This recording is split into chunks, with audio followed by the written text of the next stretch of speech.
Huddle up. It's me, Angel Reese. You can't beat the post-game burger and fries, right? Know what else you can't beat? The Angel Reese Special. Let's break it down. My favorite barbecue sauce, American cheese, crispy bacon, pickles, onions, and a sesame seed bun, of course. And don't forget the fries and a drink. It's gonna be a high C for me. Sound good?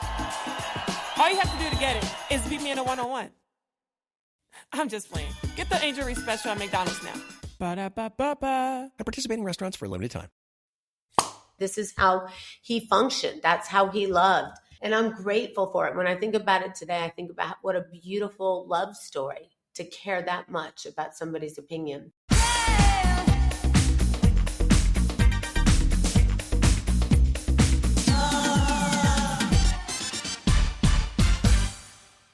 What's up, guys? Welcome to another episode of On Display. I missed you guys so much this week. I hope you had an amazing weekend. Guys, you need to get ready for this episode because it's going to be a great one. My guest today has an incredible story to share. She's a powerhouse entrepreneur and a true inspiration for women everywhere. I mean, you might know her as the CEO of Market America and Shop.com. And today we're going to catch up and hear all about her brand new book, Scrambled or Sunny Side Up, that just came out this week. Ladies and gentlemen, a very amazing, great friend to me, the one and only Loren Ridinger. I love you. I am so happy to do this with you. I missed you. You look stunning. Thank you. So do you. Virtually hugging you all over the screen. I love you. I love you too. You know, for my listeners out there, this woman is one of my favorite people in the world. Like, you really are. You are. You're just like that. And so my listeners know my family, right? They know my sisters, they know my mother, they know. And Loren reminds me of family. Like, right, Loren, from the second we hit it met. off the moment we met. That was it. Like, the moment we met, we were connected for life. We saw each other in the Hamptons, and that was it. We went right to each other. And I don't even think we were apart that whole day and night. No. And we've been together ever since. And it's like whenever we see each other, it's no time's passed. We keep up with each other all the time. And I love you. We had dinner recently in New York. I was so happy to see you and Joe. And you know how much I think of you guys and how much I love them. One of America's favorite couples. Oh, thank you. Just, you know, and Joe and your husband hit it off amazingly as well. We all just like clicked. And that was it. You guys came to Florida. You stayed with us. We laughed. We did TikTok dances. We did it all. We did it all. I know. Well, we stayed on the boat, your magnificent boat. Let's call it a yacht. We stayed on that yacht. And what an amazing, like, I think we were there for like 5 days, and it was so amazing to welcome us in like that. And just you have like the most amazing presence at that. First of all, you have a great house in Miami, an amazing house in Miami. Your house in Connecticut is the chicest, most amazing. Like, it's the decor for me there. Like, I die. It's the decor. It is the decor. It's beautiful. And the grounds. The grounds. I know, the grounds. You know, I love a good yard. I visualize kids running everywhere. I love that. You know how I am. Yes, you're just like this is a family woman, guys. Like, this is why she's my type. She's just like, you know, part of the family. No, and you know what else you are? You're so like relatable. You're very warm. You listen. I feel like there's been times when I was even like, you know, and I've shown this on the show, so nobody come at me, but like Joe and I would be like at like a, you know, we were arguing a little bit more than we do now or whatever. And I would tell Loren, I was like, I remember being drunk at your house one night. That was the best night of all. Those are the best nights. I love your transparency. Anybody who thinks that being married is easy is confused. Exactly. It's not. It is not supposed to be all sunshine and rainbows. It is. Nobody gives you got to get a manual to get a driver's license, take a test. You got to do all these things in life to progress to different levels. But marriage, nobody gives us a manual. 1000%. It's so true. It's like it's really learning the process. It's really trying to communicate and understand each other. And there will be times that you want to kill each other. 1000%. And we have had those times in life. Yes, we did. We've had those times.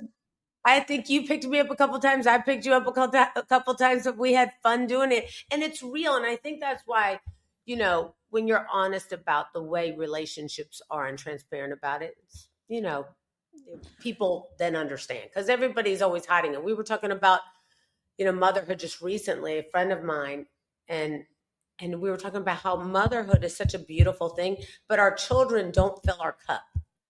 Like, it's not their job to fill our cup. Yeah, it's not. It's kind you know of what? You are correct on that. And then eventually they get up and they live their own life and they have to go do what they have to do. So your cup's going to be empty. Bye-bye, mama. You know what I mean? Bye-bye, mama. And, and it's not even that. We get joy out of doing things for them. But it's never like, Mom, thank you so much for doing all you do for me. Mom, the sacrifice. Did you know I starved for you? I slept on the floor for you. Did you know I went without food? They don't see that. And by the way, it's not their job to. And when you understand that as a parent going in, it gets easier. 1000%. Like I couldn't even explain it any better, especially going through just like having teenagers now, because I'm starting to, they're already like half out the door or whatever that is. And I'm like, wait a second, no one appreciate, like they don't say that. I know they do appreciate it, but they're not like, we're not saying that they don't appreciate or they don't love us. Of course they do. But it's like, they're not reminding us every day. It's the people who built the great cathedrals. We don't know who they are either. Exactly. And so, I can agree more. So true. And you have, I love Amber. You have the most amazing daughter. How's Amber? Awesome. How are your little grandbabies? She's so good. They're all actually on their way to see me. I'm so excited. I haven't seen them in a few weeks. So yeah, they're, and that's the thing. Amber's awesome. But even through all this healing I've tried to do over the last couple of years, you realize your kids have their own life. Your grandchildren have now gotten older. And I'm like, hey, do you want to come over and play? And they're like, well, Mimi, we have a sleepover. We have friends. We have this. And you realize that it's not their role to take care of us in that capacity. And that's a good thing. We wouldn't want that, Right. It's not like you're, and we're going to talk all about this book and all about your healing process and just what you're going through and what you've been through and how you kind of come out on the other side.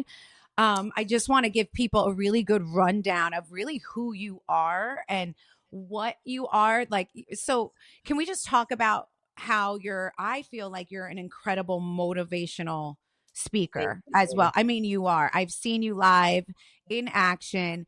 And JR as well, stand on a stage in front of thousands and thousands of like your coworkers, almost like people that work with you. Our salespeople. Yeah. Yes. And give the most inspiring, amazing speeches that, and I've showed up to that as well. And I've come to love you. You sure did. And it's pretty powerful. Like, when did you become someone, like, how do you know all this, Loren? How do you, because it's funny. I didn't, I was 18 when I met JR.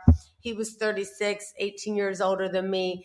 He talked about in 92, one day people were going to shop online and through the computer. And that seemed preposterous because nobody had computers back then, Right. And I would be like, yeah, sure. Of course. But women like to try on their makeup and women like to try on their shoes and see the jeans on in person. He was like, yeah, but that's going to change. And he had great vision. And so we would go around the country talking about this in 92, like you can be able to shop from the mall without walls. And I thought, wow, this guy's amazing. But the people in the meeting looked at him like he was nuts. They would say, yeah, right. Okay, this guy's crazy. And he would leave there and he would say, what a great meeting, huh? And I'd be like, well, I don't know. They didn't really look at us that way. And he was like, it doesn't matter what they think, Loren. What matters is what you think. What do you think? Do you believe that we'll do this? Do you believe that we can change the way people shop? Do you believe that we're going to be able to do this faster than anybody's ever done it? And I was like, yeah. And he goes, okay, well, you do the meeting tomorrow. I was like, oh, no, I can't. I'm 18. I've never spoken in front of a group of people. You can't ask me to do that. And he said, you have to. And so I was trying to figure out a way to break up with him the whole way to San Antonio. I just did not want to be in a situation where I had to get up there and talk in front of a group of people. Especially at 18. You were 18? I was 18. I got up there and I was like, hi, everybody. My name is Loren Ashley. And I just fell to the floor, passed out in front of everybody. I was traumatized. I remember when I woke, everybody was standing over me, fanning over me. And I was like, and he was like, get up. You were great. They turned the AC off. Anybody would have passed out. You're going to be fantastic tomorrow in Houston. Wow. I really hate this guy. But you know what? He didn't get in the car. And he didn't say, you know what, you're right, you're not good at this, just drive. He said, you're going to be great tomorrow. And even though I wanted to break up with him, I couldn't because I didn't have the money to get home without him. And so I was just like, I'm stuck. And he didn't have any money to send me home. And I got to Houston and I sucked. You know, I wasn't any better than I was the day before, but I didn't pass out. And I did it every day for years until you know you're really good at it. And that's that type of belief. And you realize that went a long way for me. But a lot of that, you know, JR was genius at creating concept and ideas of, you know, people would shop one day and instead of spending all of our money in advertising, we'll pay these salespeople to promote our products. And we've been doing it for 33 years. It's phenomenal. And it's a monster company for those who don't know. It's a monster. It's a beast. They have created from the ground up one of the most successful. And as a couple, which is, and look at you, you were 18 at the time. 18. And the fact that it has grown into what it is today is beyond inspiring. We still pinch. I mean, I pinch myself. JR always pinched himself. You know, JR was, as you know, the most normal guy. Like, don't forget where you came from. You never find your way back home. Always believed in he always said, Loren, some people collect cars, some people collect art, some people collect jewelry, things. We collect people. And, you know, you do collect people. We have this wide array of diverse group of friends. And I think we all, like yourself, and we have this tight circle where everybody supports each other. Everybody believes in each other. Everybody goes to each other's thing and supports each other. And I think there's nothing more beautiful than that. That's why, you know, when we go through things that we go through personally, professionally, you can lean on your friends and you know the good ones, you know the bad ones. Life is about relationships. I always say that. Who can you call when you really need them, and are they going to answer the phone? Yes, right? Of course. That's all that matters. It doesn't matter what time you need them, when you're calling them, whatever it is you're asking. You know, I love that little clip where in a movie I used to tell Ben when Ben and Jen were together. I used to tell Ben, and he would say things like that movie clip where he would say, "Hey, I need your help. Got to do something. Can't ask any questions, but it involves, you know, taking care of business with somebody, you know," and it's like, whatever it takes to do it, you just got to do it. That's the type of thing you got to do when you got friends. You just get ride or die, go in all the way. Yes. And you have people. And when I tell you guys, Loren has friends, she has friends. I mean, she is friends with so many people that you all know and love. And it's because you're so trustworthy. You have very high profile friends. Obviously, you're very, very tight with Jennifer Lopez, right? Yeah, you're very one of my best friends for 20 some years. I mean, she still is. You know, we talk all the time, and I love her. And you know, we both kind of went through a lot of grieving at the same time in the second year of my loss of JR. So, you know, because, you know, when you're grieving the loss of somebody you love, they don't have to die, you know. You can grieve a relationship. One thing I learned in this whole process is that people grieve divorce. People grieve a lot of different things. And I didn't see it as such beforehand. And now I do. I really understand it now. And I try to be even a better of a friend because I really do take pride in being a good friend. Right. And you actually put yourself in the situations. I feel like when you're having conversations with your girlfriends or whatever it is in life, like you put yourself in their shoes. I do. I think it's whether it's me or you or whoever. I think that's important. 1,000%. Guys, I believe the power of therapy can be so strong. Sometimes you don't know the weight you're carrying mentally. And when you recognize that weight, it's often too much to handle on your own. I have had so many friends figure out what they're dealing with and how to help themselves through therapy. And that's why I'm so excited to tell you about Rula today. Telehealth has made mental health care more convenient and accessible for millions of people. But critical challenges like finding a suitable therapist, scheduling appointments, and the expensive out-of-pocket costs still keep many from getting the care they need. Rula is on a mission to make high-quality mental health care from a licensed professional easy and affordable for everyone. Rula's got you covered. They take most major insurance plans, and the average copay is only $15 per session. Rula isn't just affordable, they stick with you throughout the journey, making sure you get the best therapy and that you're making progress. The first step on your journey to mental well-being is easy. Rula starts by asking you a few questions about what's important to you and then provides a list of licensed in-network providers who match your preferences. You can schedule your preferred time and meet with your therapist as soon as the next day. Thousands have already trusted Rula to support them on their journey toward improved mental health and overall well-being. Head over to Rula.com/Melissa to get started today. After you sign up, they'll ask you where you heard about them. Please support our show and tell them our show sent you. Go to RULA.com/Melissa and take the first step towards better mental health today. You deserve quality care from someone who cares. Tell me if this sounds familiar. Something's changed and you can't seem to put your finger on it. Maybe you have hot flashes, night sweats, low libido, PMS, mood swings, or even you're just bloated all the time. You're trying to do all things right, but nothing is working. Basically, you don't feel like yourself anymore. Now you can finally do something about it. Belvitel is the first ever comprehensive 12-week program that combines the key lifestyle factors that improve your hormone health and overall well-being. Belvitel was created by a woman for women because Autumn Calabrese knows what it's like firsthand to feel out of control in your own body. It truly is the full package for fast and lasting relief. This program includes day-by-day nutrition guidance, proven workouts that don't add stress or overly spike your cortisol, proprietary supplements, and breathwork routines for stress management. You may be doing one or two of these on your own, or you may be searching for answers and spending tons of time and money and nothing's working. Without a complete approach to balance your hormones, you're not going to see results. So stop guessing and stop suffering. Belvitel has all this laid out for you. Go to Belvitel, that's Bell, B-E-L-L-E, Vitel, V-I-T-A-L-E, or click on the link in the show notes to see the full program. Then use code BV15 to get 15% off. Go to belvitel.com, code BV15. That's belvitel.com. I want to talk to you a little bit about your new book, which is Scrambled or Sunny Side Up, Living Your Best Life After Losing Your Greatest Love.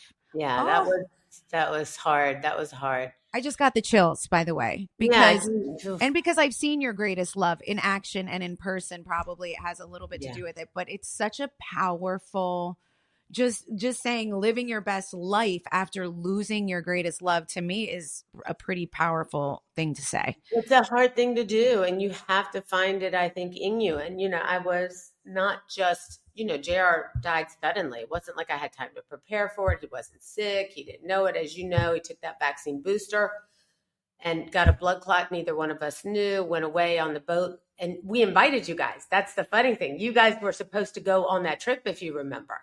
I do remember. I remember Joe coming to me and saying, JR just texted me. He wants us to go with them on the trip. They're going to take the boat. And he gave me the dates. And I don't even know if I text you about it, Loren, or not. We were trying to work on the dates. Yes, we were trying to work on it. And I had another event or filming. I had something that I wasn't able to go. And I think about that all, and Joe thinks about that. I know. They were so close, and Jared just loved him, he found a guy's guy, that he loved so much. But he called Joe and he was like, Loren, do you mind if I invite Melissa and Joe? I was like, of course not. I'd love that. And then I know you wrote me, I'm trying to work out the dates, and it didn't happen. Of course, in essence, if I go back now, it probably was better because, I would never want anybody to endure what I had to go through on that trip. But just, losing him so suddenly 3 days into our journey of really trying to take a little time for ourselves, which we had never done, as you know. We'd always spent our life helping other people. It was like, let's go away and do ourselves for a minute. And he'd even stopped Amber from coming. She was supposed to be coming in, 48 hours later. And I think he just started to feel something was wrong. He was off. He wouldn't communicate that with me. He would never say he was in any pain, but that blood clot was hiding behind his knee injury that he had from wrestling. Right. And we didn't know it. We didn't see it. And it was awful. That day was awful. And it took me 2 years to try to forgive myself for not seeing it. You go through a lot of guilt, grief, anger, mad, sad, don't know what to do, more sad days than anything. And I just had to wake up one day in this fog and this cloud and this haze and say, he wouldn't want me living my life this way. He wouldn't want me living my life in a way that I couldn't get out of bed, or I couldn't perform, or I couldn't do the things that he always was so proud of me for doing. Because, Gerald was such a proud husband that, he was always like, my wife's, badass. I love her. She's great. I can't even imagine like feeling that you feel like you knew he felt something was wrong. You knew it. He felt something wasn't right. I told you, I in those couple of days he was quiet, unusual, and JR. He's not quiet. Not quiet at all. I mean, let me just put it into perspective. He's come to my house before, right? We've had him over for a dinner party. I had a wrestling mats in my home, right? I have like they had a full match. A wrestling room for my boys to practice.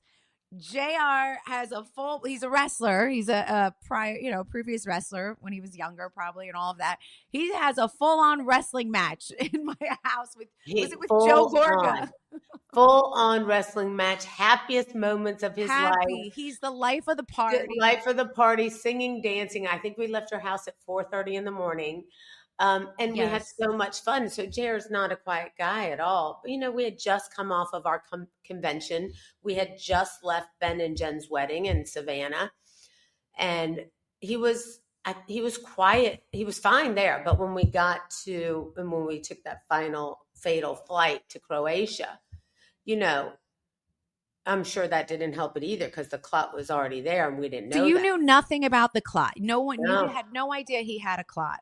No, we knew that he had the vaccine the end of June. We knew that his blood work came back off. I always tested him after he had a vaccine. His blood work came back off, but the doctor seemed to think it was fine, and that maybe he had a cup of coffee before he took his blood. Maybe he had breakfast before, and it read it wrong and retest it when you guys are back. Right. And I thought, are you sure? And they were like, yeah. And we took that final fatal flight. And of course, I never got to bring him home except, in a bag, Oh, and Jesus. That was awful. But, just being on that boat and watching him,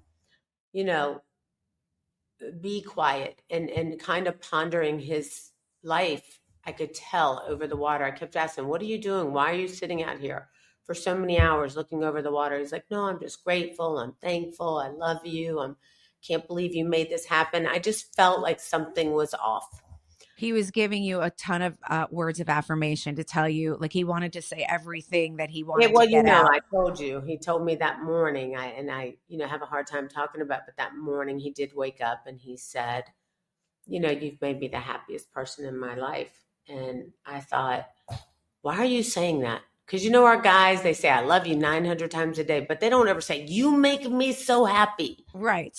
Because, also, not just me, but life. Because, when a man is super successful like JR, their appetite is enormous. It's an insatiable appetite. You can never fill or satisfy that type of hunger when you're always looking. And for JR, it was never about money. It was always about helping people. So for him, it was like, well, how many more people can we help? So the appetite just grew. Every time we had more success, he would be like, we can do more. We can help more people. But this time it was different. He wanted to go away and spend time together alone. But he thanked me. He's like, you've made me so happy. And I said, why are you talking like that?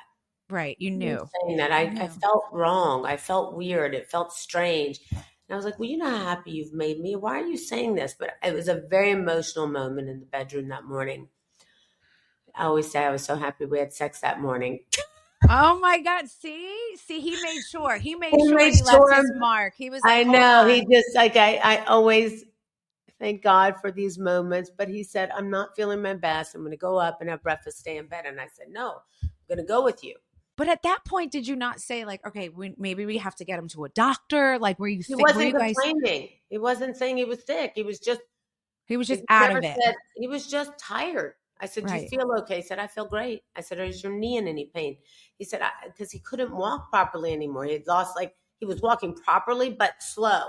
Right. And I said to him, I said, and we were 2 days later, remember, we were going to see the Real Madrid doctor in Spain. So we had an appointment Oh, got it. Okay. to have his knee looked at. It was being looked at 2 days later, and we had an MRI in May. They told us it was just the cartilage, coming off of the between the bone and the knee where a sports injury. But that's where the blood clot hid. It hides behind injuries. And I didn't know that, of course, until after I spoke to Serena, who had, Serena Williams, who had her own issue with blood clots.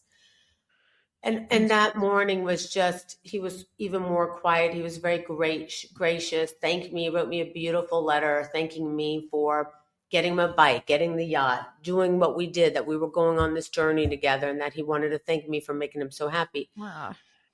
But he did not, he walked past me after a call. I was on the phone, and, he took a deep breath, and I said, "Why do you sound like that? What's going on? Why are you making that noise?"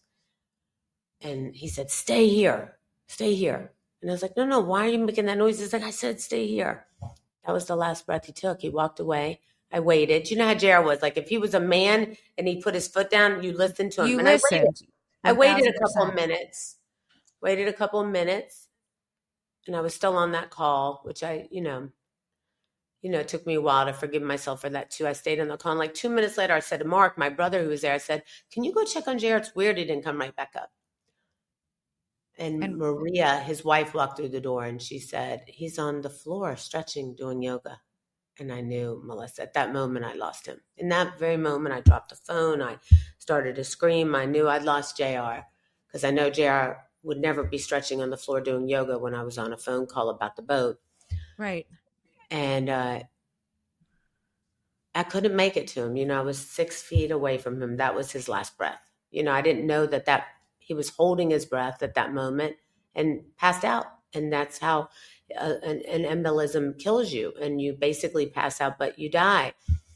And I didn't know that at the moment. And, I thought maybe they were like, he's not breathing. And I was like 6 feet from his feet, but I couldn't get to his face. I couldn't see him like that. And I kept hitting my head against the wall. And it was just an awful, awful time. Oh my God. I couldn't even imagine. I can't even fathom. No, I'll never, you deal with grief, but you deal with PTSD, you deal with seeing it right there in front of you. All I kept thinking about was, this can't be happening. This can't be happening. He's going to come back. He's going to be fine. And they were doing they were defibrillating him on the boat, but we were out at sea. Everything was against us. In another country, they don't speak English. I didn't speak their language. Of course, they shouldn't speak English. I didn't speak their language. So, do you think it was instant? Was it an instant death? Yeah, the coroner told me that night, because the ambulance, the paramedics had to sedate me. I wasn't well, and the coroner told me that breath he took was the last breath. He held his breath till he walked about 20 feet and dropped to the ground, and that was it. And no defibrillator would have saved him. No CPR could have saved him, because nobody knew it was a blood clot. Everybody assumed it was heart. And that clot was hiding behind his knee. And that's what clots do. They hide behind injuries sometimes. And we didn't know it. And he didn't know it. JR was a marine biologist. So I was pissed off at me and he and I, because we didn't know it. Like, he's the doctor of the family. So why didn't he know that we had this happen? Why didn't he know that there was possibly a clot? His knee was stiffening over 2 weeks. We should have seen something. You go through all that. But he didn't see it, and I didn't see it. And it took me a long time to forgive myself, which is why I wrote the book, and in chapter 1, as you know, chapter 1, it's a different Loren till the end of the book. I think you just learn to forgive yourself and see things differently and realize that neither one of us see it. And then you start to wonder, is this the way God plans it out? And I think I believe that. I do believe too. that there's your time. Your time is your time, and it's going to happen. And there's a reason, possibly, that Joe and I didn't come. There was a reason that you 100%. two were right. That you two were together. You had that morning together. Joe wrote me afterwards, and he was like, "We were supposed to be there, and I want to be there." And he was devastated, because. Oh, you have no idea. There. You guys were supposed to be there. And you're supposed to be on the yacht, sailing in the Med with us, doing this incredible journey that we had not done in years. And it was life altering, the worst pain of my life. You know, I lost my mom when she was young. She was 42. I lost my dad when he was 63. I know grief. Lots of loss, Lauren. Ready to prioritize yourself in the new year? Your skin is a great place to start. Dime Beauty, founded by a master esthetician, is more than just a skincare company. With 4 skin-conscious categories: skincare, beauty, body care, and fragrance, Dime offers simple, spa-worthy products that will help you enter 2025 with confidence. Whether you're revitalizing your regimen with nourishing products or building one from scratch, Dime makes it easy. Their work system is their all-in-one best-selling routine, and it includes a cleanser of your choice, a toner, serums, and moisturizers, taking the guesswork out of skincare for your healthiest, happiest skin yet. Guys, I know I've raved about the Tinted Glow Wonder Screen in the past, but just recently I tried out Dime's Moisture Set. This set has 2 moisturizers, a dewy day cream and a restorative night cream. And guys, let me tell you, these 2 creams have become a crucial part of my daily skincare routine. They are that amazing. And Dime's commitment to clean ingredients and sustainable packaging ensures every product is as gentle on your skin as it is on the planet. With thousands of glowing 5-star reviews and a loyal community, the results speak for themselves. Revive your skin and give yourself a routine refresh that you deserve. Go to dimebeautyco.com today. That's dimebeautyco.com. dimebeautyco.com.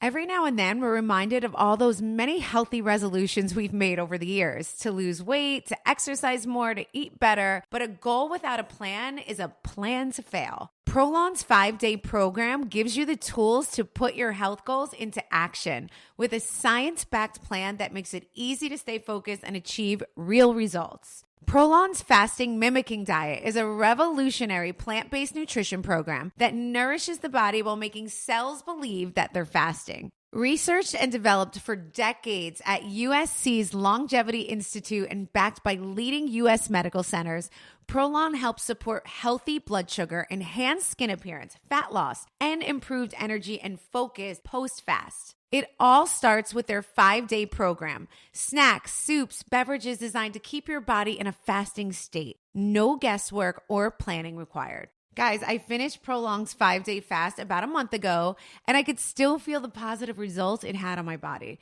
I feel lighter, I feel like I have more energy, and I feel like my mental state is just more clear. I highly recommend doing the 5-day fast, especially just for a great health restart. To help you kickstart a healthy plan that truly works, Prolon is offering on display with Melissa Gorga listeners 15% off site-wide, plus a $40 bonus gift when you subscribe to their 5-day nutrition program. Just visit prolonlife.com/on-display. That's prolonlife.com/on-display to claim your 15% discount and your bonus gift. prolonlife.com/on-display. The meaning of this book, because this is what I'm dying to ask you: Scrambled or Sunny Side Up? Give me the meaning of the title. Real short. I mean, every day I was with Jared for 36 years. Every day, his whole life, Jared would ask me, should I have, hey baby, good morning, should I have my eggs scrambled or sunny side up? And for the first 10 years, I would answer him just gladly, like, how about scrambled today? How about sunny side up? Maybe scrambled today. We change it up. But after 11 years, 12 years, like all marriages, if we're honest, like you and I talked in the beginning, when people are honest, we get frustrated with each other. And we're like, I don't know. What do you want today? It's your stomach. I'm not eating eggs. What is it that you want? I'm not even eating breakfast right now. You're a pain in the ass. Why do I have to answer that question? And instead of understanding at that time, not till after I lost Jared, that was Jared's love language. He cared about what I thought. He wanted to know what shirt he should wear for dinner. He wanted to know what jacket he should put on. That was I do remember you dressing like I remember you would tell him, yes, like you would tell him what to put on, or I do remember what that. And what this, and yes. And I love him for that. And if there was a big thing at the company and they were asking him for a decision, he would say, well, what did Loren say? And I loved that he loved my opinion the first 10 years of our marriage like that. And then all of a sudden I got so busy with the company, so busy growing together that I let the things I fell in love with frustrate me. And that's stupid. And I didn't see that then. And I would do anything today for him to ask me scrambled or sunny side up. I would do anything to have those moments back. And when you go through grief, your life is scrambled and you can turn it sunny side up again. And I think it was a perfect play for the book, a perfect name for the book, and very deep and very meaningful for me and JR, and for people like you who know that he would ask me things like this all the time. This is how he functioned. That's how he loved. And I'm grateful for it. When I think about it today, I think about what a beautiful love story to care that much about somebody's opinion. It's so beautiful. It's beyond beautiful. The meaning is like so strong. And I knew it had to have something good behind it for you to Yeah. title this book that.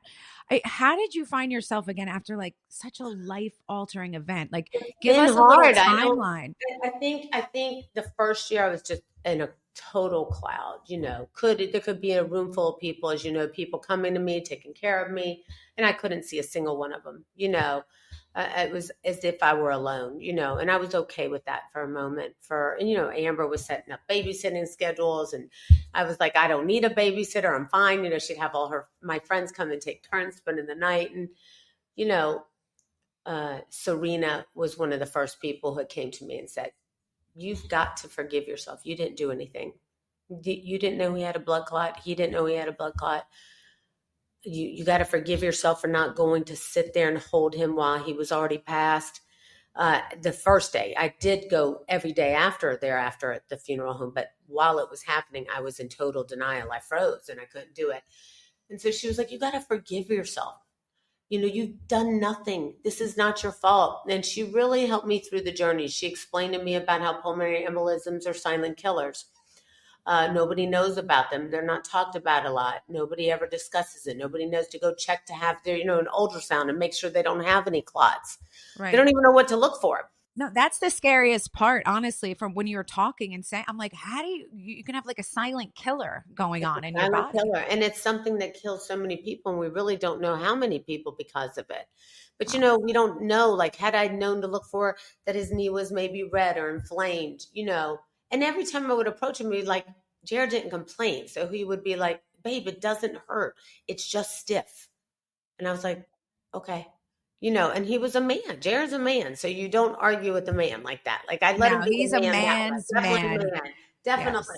Yes. And he's a boss. I think during this time, Jennifer was there a lot, and we both went through it a lot. And Amber and the children. And, I had a hard time really realizing anyone else's pain. There was other people who were grieving that I didn't acknowledge at all for the first year. For the first time in my life, I wasn't a caregiver. I just try to operate through work. I worked all the time. And then I realized I had not dealt with my grief. And then I started to just really go through, different therapists, trying to get help, trying to find a way to battle this anger that I had. I was angry. I was upset. I was sad. All of the things that you go through grief. And then I realized that there would be no way to get around grief. It will stay with you forever. And the best way you can deal with it is to navigate it the best way you can, because it never goes away. And that's why people say, well, is this a book about grief? No, because it's the story of my journey, because I can't tell someone how to eliminate grief. I don't know the answer. Right. I just know how to find your way through the clouds and still live your best life if you can, if you're willing to trust yourself and say, you know what? He wouldn't want me to live this way. I've got to show up. I don't want my children, my grandkids to see me in a way that, I can't operate. And I remember watching a video of somebody interviewing Amber, and they said, how has it been since you lost your dad? And she said, I didn't just lose my dad. I lost my mom too. Oh, that crushed me. And I promised myself from that moment, I would really work on being more aware of her own feelings, being aware of how I would be in front of other people. Not that she wasn't, she gave me all the grace in the world. I just didn't want her to feel like she had lost me. I get it. And that's why you pull yourself back up again for the kids, for your daughter, for the babies, right? You have to. And I think that's so important. I think you have to show up for them. And also, my grandkids were broken. They were broken. They were going through their own pain. So I really, when I stepped back, I thought it's better for us to try to work on our healing together. And so we learn to keep them alive in everything we do. Is the guilt the hardest part for anyone who's listening that also feels like they'll never be able to get through the pain of losing a loved one? Well, I guess in certain situations it's going to be different, right? Because you feel like you were there, you feel like he was sick, and once you got past that guilt or whatever you were feeling and realized it's not your fault, is No, that when things no, I think you go through anger, then you go through more sadness. I think it comes in waves. It really does. Like it's hard. It's like standing and looking at the ocean, but you're backwards. You're facing the land, and the water comes in and knocks you out from behind. It's one thing you go into the water and it takes you in. It's another Right. thing when you're standing, you're looking at the land and the wave, giant wave, 8-10 foot, comes and sweeps you away and you're not prepared for it. It comes in waves. And I think, 2 days ago I had a meltdown. Today I'm better. You go through stages, but I still operate. And I've learned to operate really well independently of my personal feelings and my professional. It's interesting. I've learned to separate things. Like I'll rate myself. I was doing this with Angie Martinez yesterday. We had such a great conversation about this, that you have to like rate yourself every day, like a 1 to 10. Like, where are you professionally? 1 to 10. And you ask yourself, and so we both answered like, she was like a 7 and I was like moving in a direction of real reinvention. So I felt like at the moment I was like a 10 plus. I was Wow. reinventing myself with the company. The company's doing great. I'm reinventing. But personally, that was a 2 or 3 at that moment. And she's like, oh my God, that makes me sad. And I said, well, I was a 0 just a year ago. So the growth is there. You have to see it as growth. And by the way, I see myself growing all the time. It's just, if you look at Loren's professional life, it's wonderful. Everything's great. Jared took care of us. We built an empire together. We, put away for 30 lifetimes. That's a beautiful thing. And we've changed thousands of people's lives along the way. But none of that matters at the end of the day when you lose someone you love. You can't take that hearse with a U-Haul behind it. Take the things you want with you. And so personally, life is always looking different because I don't know what I see for Loren's future. It's hard. I mean, that's always a question that I have for you as well, is like, could you see yourself ever moving on or dating again or even wanting to look in that direction? It's an interesting question. And only a good friend like you could ask me that. And I think, my initial reaction is it's not at all on my mind. I have no desire to date whatsoever, but that doesn't mean I'm shut down in my mind.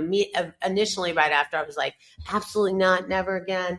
And now I feel like I don't know what the future holds. Maybe I'll have a good best friend or, somebody cool in my life that, cares about me like I care about them. But I don't think you ever have that type of love more than once. And, I've had it and I'm really grateful for it and really so fulfilled in a storybook type of love. That when I say storybook type of love, I don't want people to get confused. Love is hard. There are days that, Jared drove me nuts. There are days I'd, be like, I'm done with this. Right. We're human beings and we are expected to feel certain things. And that's one thing I remembered when I was going through my grief. You cannot punish yourself for the things you didn't see, just like Jared can't. And just like you said, I believe that God has it written in the books. I do. And so I do too. 1000%. It's there. It's written. I've always believed in that. That's just my way of life. And I think you're right. And I didn't ever really think about it till now, over this last year. But I think that, with the storybook type of love, and if somebody came along and they'd have to be super intelligent, really successful, a really hard worker, really hard worker. Listen, they would have a lot to live up to. A lot of shoes, big shoes to fill. So I don't know what that looks like. And I just tried to not say never anymore. But I always say that. Never say never, Loren, because you know what happens when you do that? The complete opposite never happens all the time. I know. You're right. Never say never. We don't say definitively. You're right. And so my whole world has always been keeping an open mind about everything in life and being positive and inviting the good things in. And so I don't want to say never like I always said before, but I just, not right now, And I think that's which is fine, and which makes sense for you. I asked Amber and Ava though one day at lunch. My granddaughter, we were at lunch. Alejandra Sanz was with us, and she said, somebody asked me at the table, "Would you ever consider dating?" Another friend that was there, And then Ava said, well, just so you know, Pop-Up would be destroyed. He would be devastated. And I was like, and then Amber looked at me and I said, well, how would you feel? She said, well, I'd be traumatized. I'd be traumatized. And I understand it. And so I think, plus there's this whole community of people, right? So, it's so much harder. I have the weight of a lot of people on me, Of course you do. Of course I don't think they could ever even picture you holding hands with someone. Oh God. And imagine Fat Joe, Jamie Foxx. Jamie Foxx is here. And imagine him. I was just heard him laughing down the hallway, but imagine him. Literally, they would go crazy. They're like brothers to me. They go crazy. They're such psychopaths that they're like, turn your DMs off. I'm like, I don't have my DMs on. They crack me up. Your DMs are going to start going. It's funny. So we laugh about it. We joke about it. But, I have all these big brothers who watch out for me. These guys are in every week taking care of me, stay with me, make sure I'm okay, sit around and watch movies with me at night, help me with work, reinventing. It's a tough place to be because I've had to, in 2 short years, and this, the world has changed so fast that you have to reinvent yourself all the time.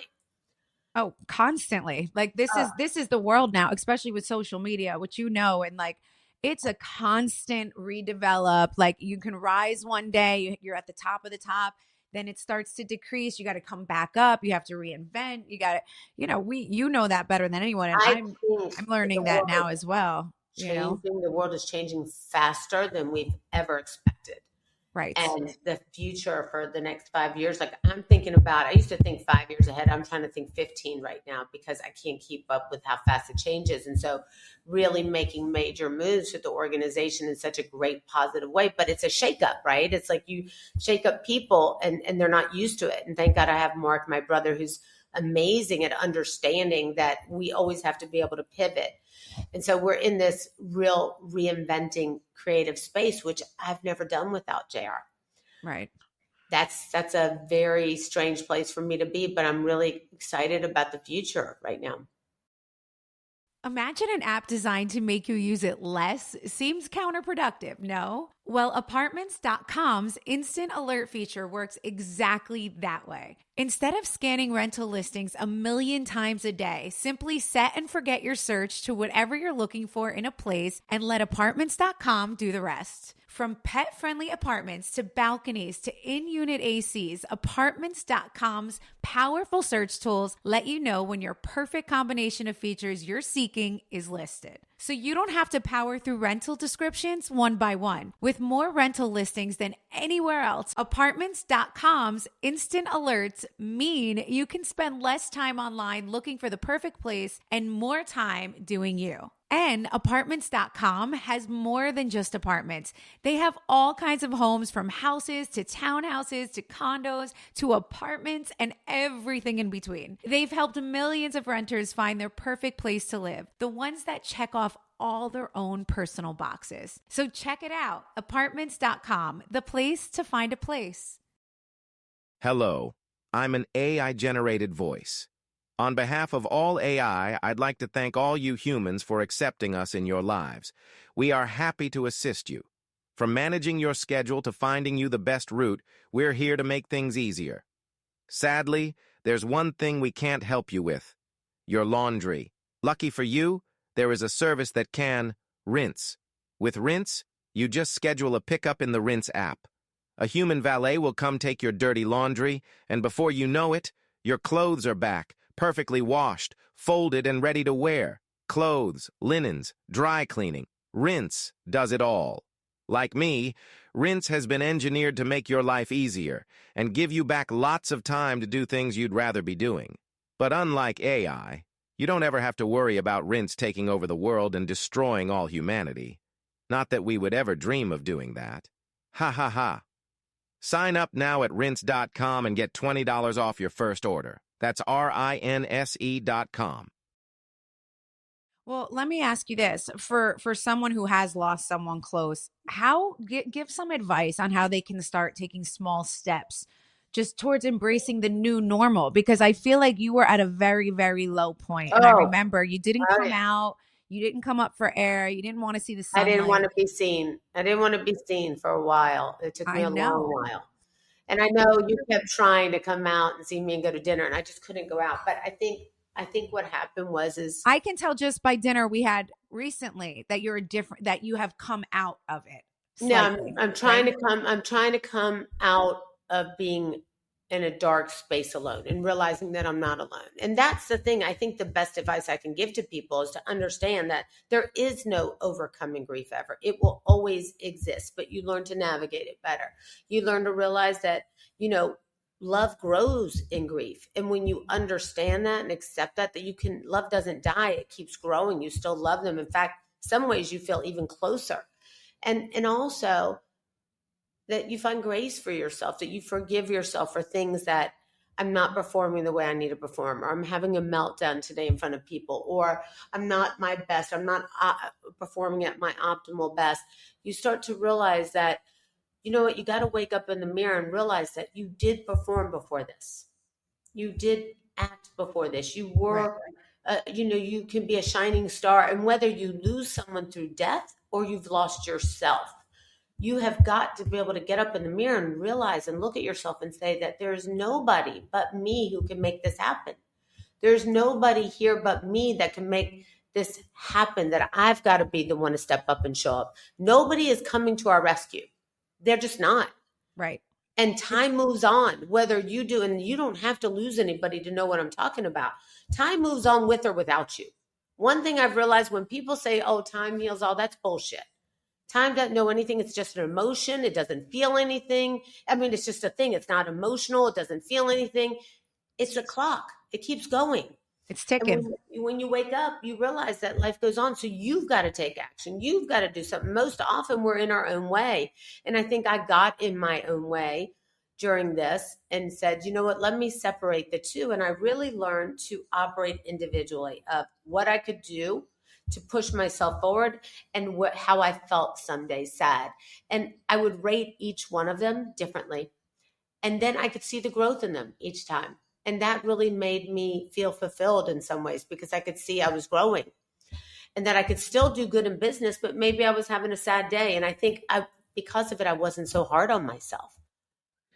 I love when you say you rate, like you're rating your day, you're rating your emotions that day, you're rating yourself. I think that is the best for self, like growth, right? It's how I measure me. It's how I measure where I am emotionally, where I am mentally. If I'm having a really tough day at work and I'm overreacting at work, and then I question where I was personally. And then I say, let's take a deep breath. Because I know why. Because if I can separate them, see, we try to lump everything together. We try to say, oh shit, business sucks. We're not doing well. We're not thriving. But things are great at home. So all of a sudden you commingle this. And then what happens is that everything gets messy. Instead of saying, I'm really proud of myself that things are good with Joe and here, which right. They are not. But I'm working on me professionally, or things are great professionally, but I'm still working on things at home and I want people to understand X, Y, Z. And when we separate the two, I found that I can operate better and I can see the growth that I have. And that's why when Angie said to me, when she asked me, I said, I'm a 2 or 3 today. I said, don't be sad. I was a 0 last year and I've been a 10 before and I'll grow again. And I see this as growth. But if you're really honest with yourself, you can't lie about the number. And that's powerful right there because it's kind of evaluating your own situation, putting it in your own hands, right? It is. It's like, and you don't have to share it with anybody. You can just say it out loud. And right. She loved it so much. I flipped the cameras on her. I was like, where are you today? And she was like, oh God, nobody's ever asked me that.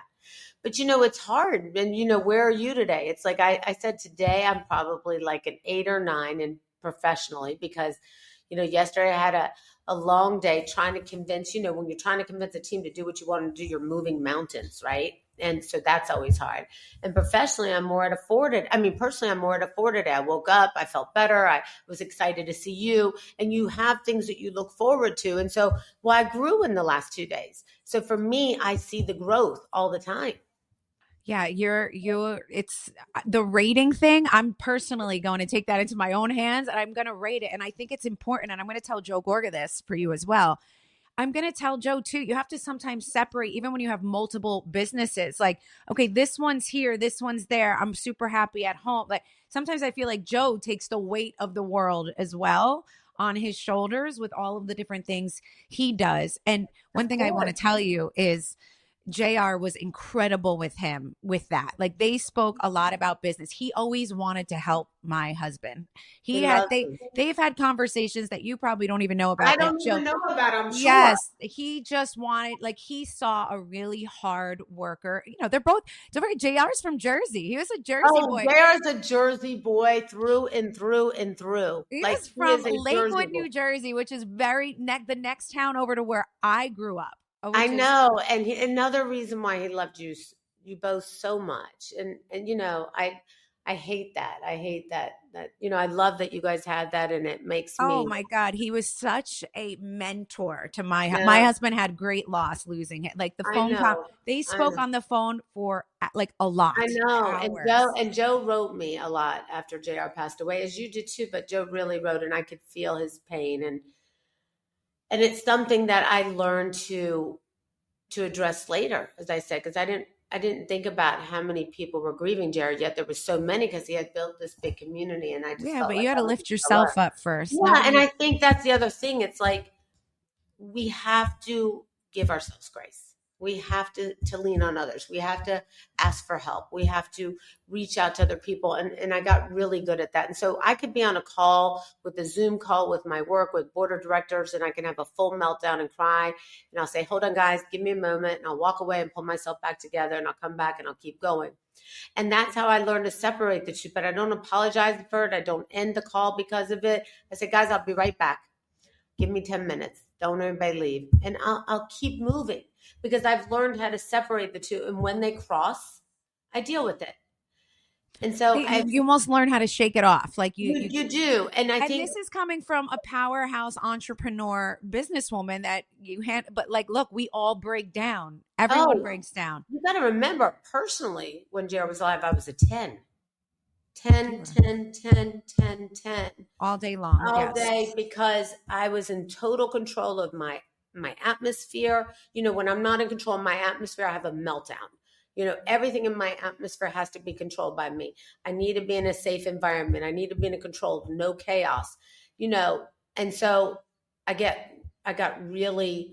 I was great at it with JR. You know, JR loved it. He relied on me for it. He liked that I put us in this positive environment. You couldn't come into our circle, as you know, unless people gave us they'd be like, oh, well, we want to go on the boat with you and Joe and Melissa. And we'd be like, we need your resume. You know, yes. We need You to have make to be sure you're approved. positive. We don't need negative, hair pulling, crazy people in our world. No, not at all. No, we don't. No, you don't need to. You have the best of the best people surrounding you. The forwards in your book are literally from Alicia Keys, Jamie Foxx. Who else? Alejandro Sanz, Fat Joe, everybody. Fat Joe. Oh my God, Fat Joe. I had such a great time with him and his wife on your boat. I mean, I have memories on your boat. What did we come on the boat? Oh, that was Jennifer's after party after the Super Bowl. After party for the Super Bowl. And, you know, I know Jennifer, you know, I talked about her doing the forward, but then, you know, everything went on with her and Ben, and I felt like, you know, she was grieving too. And so we really helped each other through that time. And it was hard. I remember you guys went to Europe and you just had a little we went to go get away. The first time we really just said, let's go do this ourselves. That was my first girls trip in my life. And we had such a great time. But, you know, we came back to an eye opener. And that's why a lot of the book in there talks about what a great friend she's been and how amazing she's been. And that circle in your life, that is so important today, that you realize that all the extra drama, all the nonsense that goes on outside of it, I don't want to be a part of it. I want to protect this circle. I want to know that this circle has my back and I have their back, just like you and I do. And I think that's so important. It's the most, honestly, I think it's one of the most important things. Like, it's your relationship, it's your family and your friends. We are nothing. We can have all the money in the world, Loren. We can have the cars, the houses. Doesn't matter. It does not matter unless you have someone to back you up and unless you have somebody that you want to spend it with, unless you have somebody as your back, unless you have a ride or die, none of it's meaningful anymore. And that's why I always tell, you know, my children, I'm like, I want you to understand that I don't see any of this that your dad and I built and have together as mine. I am a custodian of other people and your, futures. And I think that it's very important that we care for other people and we do things, the right things that love people and lift people up. And you can't do that in a drama-filled world, in a negative-filled world. I don't understand it. We've gotten to this point in the world where we actually thrive off of it. Which is crazy. No, You're right. And like even the media and just. No, and I know, and you, God knows you've been through it, but you're one of the most family-oriented, loving human beings ever. So to be even have to try to keep up with that, nobody wants that. That's not your vibe. It's not. It's a lot. And so it's going to be very telling to see which way this show goes, right? To see kind of like it's true, but you know what? If it doesn't go the way I think it should go, and you're not back on that show, that means that the world thrives in drama, because in really nasty drama. That's not what we should want or look up to, or what we want to be, and that's not who you are.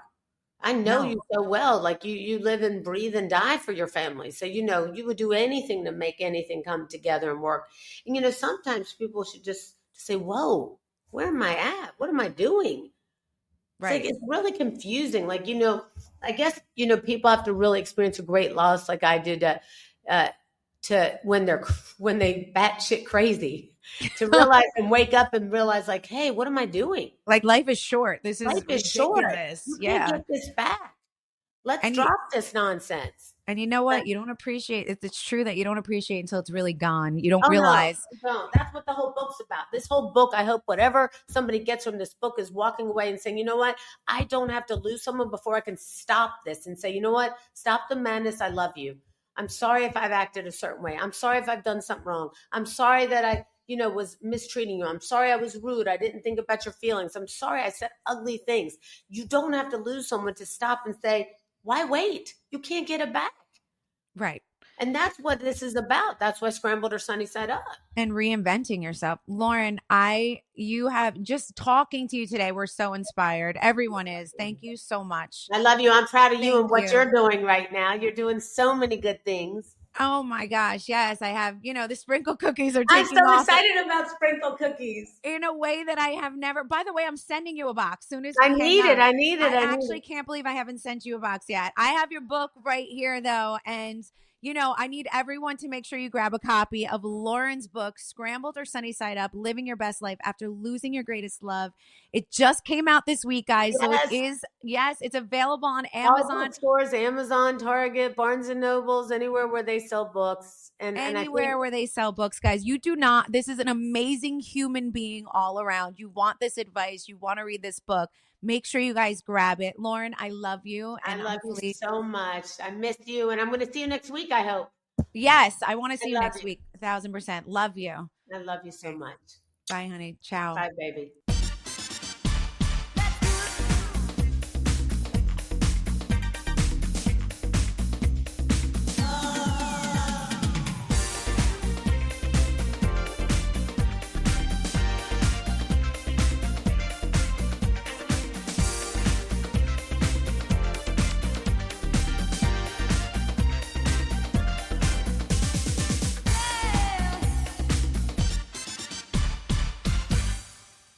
Hey moms, have you ever felt like there's more to motherhood than what we're told? Then you need to check out our podcast, Moms Ask Why. Hosted by Chelsea Jules and Brittany Whitney, Moms Ask Why dives deep into the tough questions surrounding motherhood. Our mission? To educate, inspire, and empower moms like you to take charge of your children's health. With real talk, expert insight, and actionable advice, this is the podcast every mom needs in her playlist. Because sometimes the best way to be a great mom is to ask why. Follow, rate, and review Moms Ask Why now on Apple Podcasts, Spotify, or wherever you listen to your podcasts. At Pluto TV, we're celebrating Black History Month with our curated collection of Black content, all streaming for free. Find groundbreaking films, including Selma, Django Unchained, Ali, and Coach Carter. You have an incredible gift up here. Gripping series like Power and The Game, next-level comedies, music video channels, and more. Brilliant Black entertainment, intentionally curated, and all free. This month and always on Pluto TV. Stream now, pay never. It's true that some things change as we get older. But if you're a woman over 40 and you're dealing with insomnia, brain fog, moodiness, and weight gain, you don't have to accept it as just another part of aging. And with MIDI Health, you can get help and stop pushing through it alone. The experts at MIDI understand that all these symptoms can be connected to the hormonal changes that happen around menopause, and MIDI can help you feel more like yourself again. Many healthcare providers aren't trained to treat or even recognize menopause symptoms. MIDI clinicians are menopause experts. They're dedicated to providing safe, effective, FDA-approved solutions for dozens of hormonal symptoms, not just hot flashes. Most importantly, they're covered by insurance. 91% of MIDI patients get relief from symptoms within just 2 months. You deserve to feel great. Book your virtual visit today at joinmidi.com. That's joinmidi.com.